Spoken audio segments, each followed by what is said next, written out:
আল্লাহ তাআলা, হে ঈমানদারগণ, তোমরা অধিক ধারণা থেকে দূরে থাকো, কারণ কোনো কোনো ধারণা পাপ।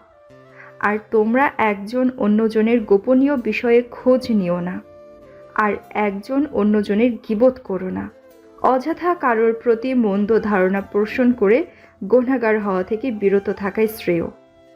হাদিসে পাকের প্রিয় নবী হজরত মুহাম্মদ সাল্লাল্লাহু আলাইহি ওয়াসাল্লাম যে উপদেশই দিয়েছেন, হাদিসে এসেছে, হজরত আবু হুরাইরা রাদিয়াল্লাহু আনহু বর্ণিত করেন, রাসূলুল্লাহ সাল্লাল্লাহু আলাইহি ওয়াসাল্লাম বলেছেন, রাসূলুল্লাহ সাল্লাল্লাহু, তোমরা ধারণা থেকে বেঁচে থাকো, কারণ ধারণা ভিত্তিক কথা সবচেয়ে বড় মিথ্যা।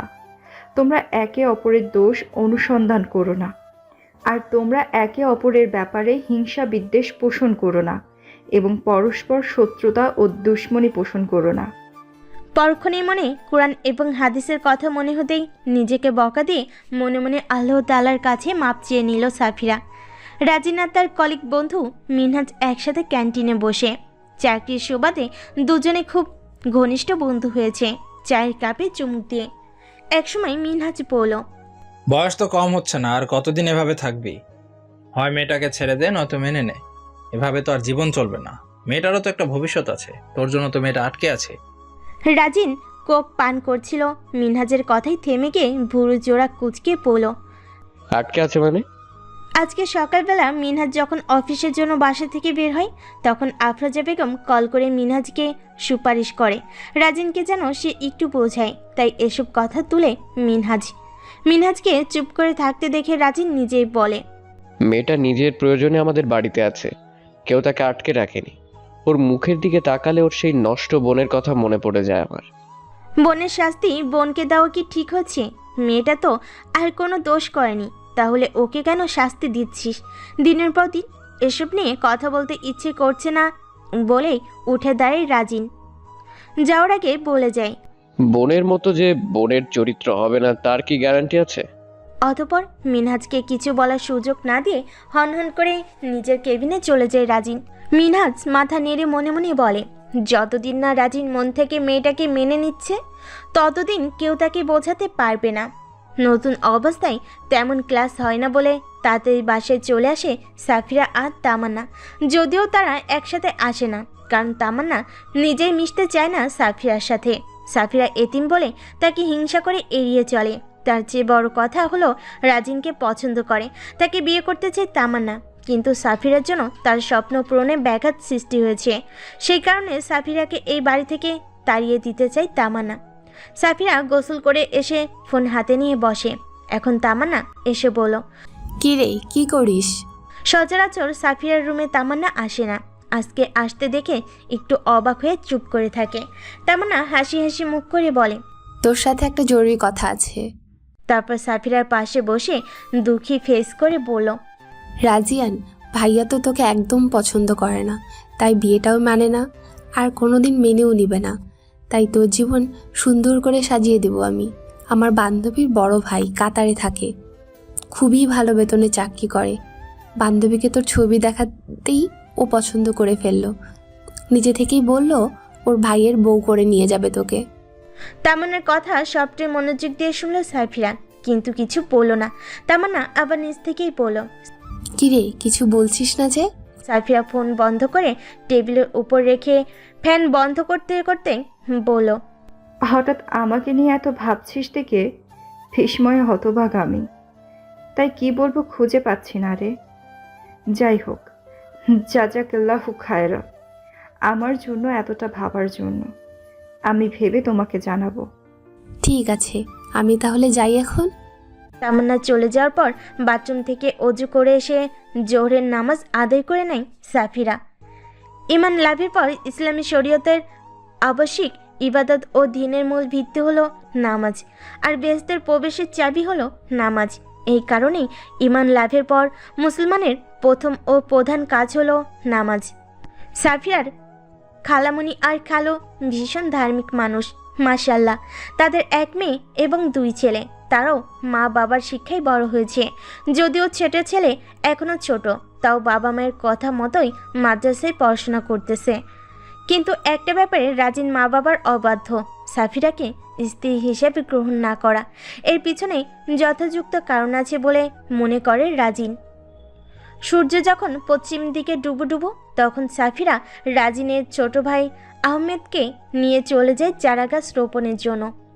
কলেজ থেকে ফেরার পথে ভ্যান গাড়িতে বিভিন্ন ফলের চারাগাছ বিক্রি করতে দেখে সেখান থেকে লেবু আর পেয়ারার চারা কিনে নিয়ে আনে। সকাল কিংবা বিকালবেলা চারা রোপণের উপযুক্ত সময়, তাই সূর্য ডোবের অপেক্ষায় ছিল সাফিরা। রাজিনের বাবা করিম সাহেব ঢাকায় দোতলায় বাড়ি করেছেন। তিনি খুব শৌখিন মানুষ। প্রতি দলে 2টো ফ্ল্যাট ভাড়া দেওয়ার জন্য বাড়ি করেননি, করেছেন নিজেরা থাকার জন্য। নিজের শৌখিন, তার বাড়িটাও শৌখিন। চারপাশে বারান্দা, নিচতলার ফ্ল্যাটের ড্রয়িং রুম থেকে দোতলায় ওঠার সিঁড়ি, গেটের পূর্ব দিকে দারোয়ানের জন্য পাকা টিন শেডের একটা রুম, গাড়ি রাখার গ্যারেজ নেই। বারান্দার করিডোর বেশ বড়, তারই এক পাশে গাড়ি থাকে। পুরো বাড়িটা উঁচু পাঁচিল দিয়ে ঘেরা। পশ্চিম পাশে ফল ফুলের বাগান, বাকি জায়গাটা ফাঁকা রেখেছেন ছেলে মেয়েদের খেলাধুলা করার জন্য। ভবিষ্যতে নাতি নাতনি মানে 1 মেয়ে এবং 2 ছেলের বাচ্চা কাচ্চা খেলাধুলা করবে চিন্তা করে এই ব্যবস্থা। প্রায় সময় বাগানে পরিচর্যা করে সাফিরা। ছোটবেলা থেকে বাগান করার খুব শখ তার। এখানে এসে সেই ইচ্ছা পূর্ণ হয়েছে আলহামদুলিল্লাহ। তার বাগানে দেখেছে এই 2টো গাছ নেই, সেই জন্য 2টো গাছ কিনে আলো। তাছাড়া পেয়ারা খুব পছন্দ সাফিরার। সাফিরাদের গ্রামের বাড়িতে বড় একটা পেয়ারা গাছ ছিল। পেয়ারাগুলো খুবই মিষ্টি আর ভেতরে গোলাপি রঙের হতো। সাফিরা গাছের ডালে পা ঝুলিয়ে বসে পেয়ারা পেরে খেত। লাস্ট যখন পাশের বাড়ির রুমানাকে নিয়ে পেয়ারা খাচ্ছিল, তখন মায়ের চিৎকার শুনে দৌড়ে যায়। ঘরে গিয়ে দেখে ফ্যানের সঙ্গে ঝুলন্ত লাশ হয়ে আছে সাফিরার বড় বোন সিনথিয়া। অফিস থেকে ফিরে নিজের রুমেই থাকলো রাজিন। আজকে মন মেজাজ ভালো নেই বলে সাফিরাকে পড়াতে যায়নি। এতে সাফিরাও বেশ খুশি হলো। খাবার টেবিলে সবাই একসাথে খেতে বসলে দুপুরবেলা তামান্নার কথাটা তুলে সাফিরা। এদিকে রাগে চোখ মুখ কালো করে তামান্না। আফরোজা বেগম চক্ষু বিস্ফোরিত করে পড়ল। এসব কি তামান্না? তুই কি জানিস না সাফিয়া এই বাড়ির বউ? তবু কেন পরপুরুষের কথা ওর কাছে গিয়ে বলিস তুই? তামান্না করিম সাহেবের মেজ বোনের মেয়ে, আর সাফিরা আফরোজা বেগমের বড় বোনের মেয়ে।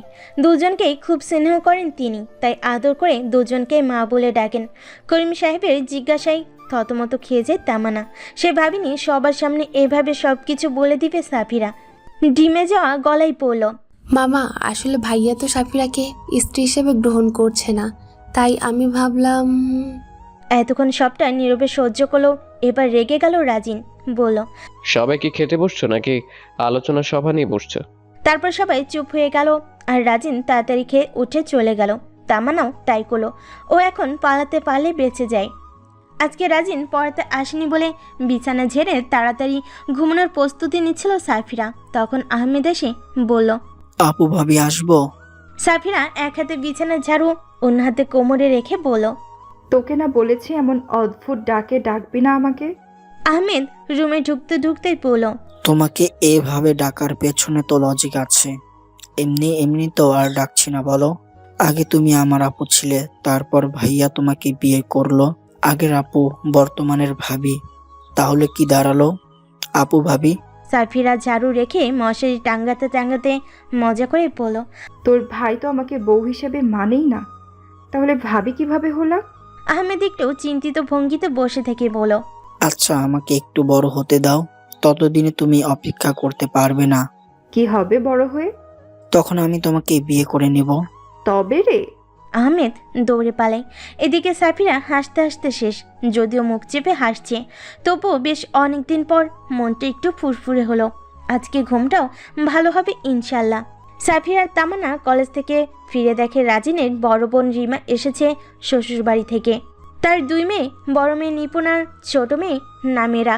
ছোট্ট নামেরাকে দেখে কোলে তুলে নেয় সাফিরা। বাচ্চা মেয়েটা খুবই সুন্দর, মাশাআল্লাহ। সাফিরাকে অনেক পছন্দ করে। এবারই আসলে সাফিরা সারাক্ষণ কোলে নিয়ে রাখে। বাচ্চারা কোল অনেক পছন্দ করে, তাই সাফিরাকে ভীষণ পছন্দ করে নামেরা। তামান্না বসে কথা বলছে রিমার সাথে। আফরোজা বেগম কাজের বুয়াকে নিয়ে মেয়ের জন্য ভালো মন্দ রান্না করছেন। কথায় কথায় রিমা বলে ফেল, সিনথিয়া এমনটা না করলে আজকে রাজিনেরও ফুটফুটে বাচ্চা থাকতো। সিনথিয়া যে কেন করলো আল্লাহও জানেন। প্রিয় বড় বোনের কথা মনে হতেই চোখের পানি ধরে রাখতে পারল না সাফিরা। নামেরাকে রিমার কোলে দিয়ে দৌড়ে চলে যায়। নিজের রুমে এসে কান্নায় ভেঙে পড়ে সাফিরা। এই দুনিয়ায় তার মা বাবা বোন কেউ রইল না।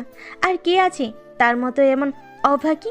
বাবা মা বোন সবার কত আদরের ছিল সাফিরা, অথচ আজকে অন্যের বাসায় দিন কাটাতে হচ্ছে তাকে।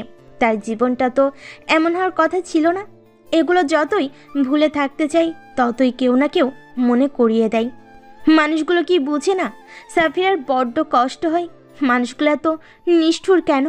ফুলের বসে খাটের উপর মাথা রেখে অঝরে কাঁদছে সাফিরা। কাঁদতে কাঁদতে একসময় চোখের পানি শুকিয়ে আসে, কিন্তু ওভাবেই বসে থাকে। 10-15 মিনিট পর পেয়ারা মাখা খাওয়ার জন্য আফরোজা বেগম এসেই দরজা করাঘাত করে, কিন্তু সাফিরা কোনো সারা শব্দ করে না। তাই আফরোজা বেগম ভাবলেন সাফিরা বোধহয় ঘুমিয়ে আছে, সেজন্য তিনি আর বেশি ডাকাডাকি করলেন না। এর ঘণ্টাখানেক পর ফোনের রিংটোন শুনে মাথা তুলে সাফিরা ফোন হাতে নিয়ে দেখে তার বান্ধবী মিম কল করেছে। কলেজ জীবন থেকে মিমের সাথে পরিচয় সাফিরার। দুজন খুবই ভালো বান্ধবী। কলেজ শেষে একই কলেজে অনার্সে ভর্তি হয়েছে। তারা যেন একসাথে পড়াশোনা করতে পারে সেজন্য। মিমের মা খুব আদর করে সাফিরাকে। যাই হোক, কল রিসিভ করে সালাম দেয় সাফিরা। সালামের জবাব দিয়ে মিম বলল, জানিস আমার জন্য মামা একটা বিয়ের ঘর এনেছেন, কিন্তু পাত্রের ব্যাকগ্রাউন্ড দেখে আমার পছন্দ হচ্ছে না। কিন্তু আমি আম্মুকে কিছুতেই বোঝাতে পারছি না। আচ্ছা তুই একটু আম্মুকে বুঝিয়ে বলবি? আমি জানি আম্মু তোর কথা শুনবে ইনশাল্লাহ। কিরে তুই কিছু বলছিস না কেন? হুম। কি আচ্ছা ঠিক আছে। শাফি তুই কি আবারও কান্না করছিস? সাফিরার কণ্ঠস্বর শুনে বুঝতে পারে মিম নিশ্চয়ই সাফিরা কান্না করেছে। তাই উদ্গ্রীব হয়ে ওঠে, জিজ্ঞাসা করে কেন কান্না করেছে, কেউ কিছু বলেছে নাকি? অতীতের কথা মনে করে কাঁদছে সাফিরা। উত্তরে সাফিরা কিছু বলে না।